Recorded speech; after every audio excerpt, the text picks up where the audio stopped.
मार्गशीर्ष शुक्ल एकादशी गीता जयंती के नाम से जानी जाती है। मान्यता है कि गीता का प्रादुर्भाव कुरुक्षेत्र में मार्गशीर्ष मास में शुक्ल पक्ष की एकादशी को लगभग 5000 वर्ष पूर्व हुआ था। यह तिथि मोक्षदा एकादशी के नाम से भी विख्यात है। गीता का उद्भव किसी आचार्य द्वारा उपदेश से नहीं हुआ, न ही किसी तपस्वी की वाणी से फूटा, बल्कि यह तो युद्ध के मैदान में दो विरोधी सेनाओं के बीच खड़े होकर दिया गया दिव्य संदेश है।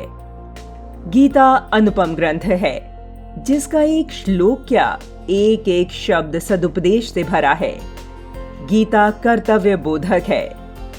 अर्जुन को जब अन्याय के विरुद्ध शस्त्र उठाना था, तब उसे प्रमाद हो गया। अपने विपक्ष में खड़े गुरु द्रोणाचार्य, पितामह भीष्म और अन्य संबंधियों को देख वह कर्तव्य विहीन हो गया और कहने लगा, देवकी नंदन, मैं युद्ध नहीं करूंगा।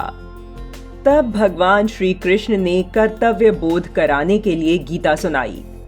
युद्ध का गीत ही गीता बना और कर्म पर ही बल दिया। कर्म योग की शिक्षा दी। श्रीमद् भागवत की प्रवृत्ति लोक मंगल और लोक कल्याण के लिए हुई है। हमारे जीवन को परमानंद से भर देने और सद्कर्म की शिक्षा देने के लिए ही गीता का अवतरण हुआ है। हमारे जीवन में ज्ञान, भक्ति और धर्म तीनों का समन्वय कर देने वाली भगवान की वाणी मानव जीवन का सर्वांगीण विकास करती है। हमारा ज्ञान भी शुद्ध, हमारी भावना भी शुद्ध और हमारे कर्म भी शुद्ध।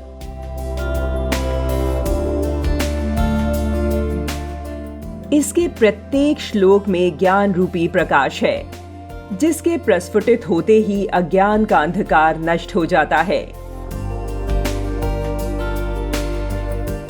गीता जीवन के यथार्थ का साक्षात्कार करवाकर जीने की कला सिखाती है। स्कंद पुराण में भगवान कहते हैं, मैं गीता के आश्रय में रहता हूँ। गीता मेरा श्रेष्ठ घर है। वराह पुराण भी गीता के बारे में कहता है, गीता शास्त्र ज्ञान का खजाना है। व्यास जी का मानना है, गीता ज्ञान का वह समुद्र है जिसमें जितने भी गोते मारो उसकी थाह नहीं मिलती। श्री अरविंद का कहना था कि गीता के अध्ययन से मनुष्य अपनी पूर्णता तथा सर्वोत्कृष्ट आध्यात्मिक उन्नति को प्राप्त कर सकता है। आचार्य श्री देव ने भागवत को वेदों का पका हुआ फल बताया, जो अशांत मानव को तृप्त करता है, बीमार मन के लिए औषधि है। महात्मा गांधी ने कहा था, गीता मेरे लिए माता है। जब कभी थका हारा निराश मन को लेकर गीता की शरण में पहुंचता हूं, उसने मुझे नई दिशा संजीवनी दी है। लोकमान्य तिलक को कर्म के नए सिद्धांत और जीवन संघर्ष में सफल होने का संदेश गीता से ही मिला था। विनोबा भावे जी का मानना था कि जितना गऊ के दूध से मेरे शरीर की पुष्टि हुई है, इससे कहीं अधिक मेरे व्यक्तित्व का निर्माण हुआ है। माँ की लोरी की भांति गीता ने मुझे सदैव शांति दी। भारत ही नहीं, विदेशी भी गीता की लोक मंगल भावना से अछूते नहीं रहे।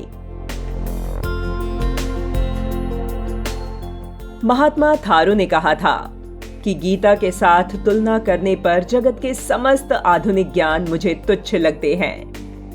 मैं नित्य प्रातः काल अपने हृदय और बुद्धि को गीता रूपी पवित्र जल में अवगाहन करता हूँ। सर एडविन आर्नोल्ड लिखते हैं कि भारत के सर्वप्रिय काव्यमय दार्शनिक ग्रंथ के बिना अंग्रेजी साहित्य निश्चय ही अपूर्ण है। F.T. ब्रुक्स का मानना था कि भारतवर्ष का राष्ट्रीय धर्म ग्रंथ बनने के लिए जिन जिन तत्वों की आवश्यकता है, वे सब गीता में मिलते हैं। ब्रिटेन के धर्म प्रचारक हॉल्डन कहते थे, गीता निरंतर निष्काम कर्म करते रहने की प्रेरणा देकर आलसी लोगों को भी कर्म से जोड़ती है। वॉरेन हेस्टिंग्स का मानना था कि गीता अपनी किस्म की महान कलाकृति है। इसके आदर्श महान हैं। आज पूरा विश्व कुरुक्षेत्र बन गया है। विषम परिस्थितियों में युवकों के हाथों से धनुष छूट रहा है। प्रत्येक मनुष्य को धनुर्धारी अर्जुन होना होगा। गंगा ने जहां पवित्रता के लिए प्रसिद्धि प्राप्त की, वहां गीता ने संसार को ज्ञान दिया। यह हमारे लिए गौरव की बात है कि भारत सदियों से विश्व को प्रेरणा देता रहा है। यही कारण है कि आज भारत में ही नहीं, विदेशों में भी कई नेता गीता पर शपथ लेते हैं। ब्रिटेन के वर्तमान प्रधानमंत्री ऋषि सुनाक वर्ष 2017 में जब दूसरी बार सांसद बने तो उन्होंने भागवत गीता पर हाथ रखकर शपथ ली थी। इस साल जब वो चुनाव जीते तो भी ये सिलसिला जारी रहा। जब ब्रिटेन मीडिया ने इसको लेकर ऋषि सुनाक से सवाल किया तो उनका जवाब था, मैं पूर्ण रूप से ब्रिटिश हूं और ये मेरा देश है, लेकिन मेरी धार्मिक और सांस्कृतिक विरासत भारतीय है। मेरी पत्नी भी वही है। मैं खुले रूप में कहता हूं कि मैं एक हिंदू हूं। ये मेरी पहचान है।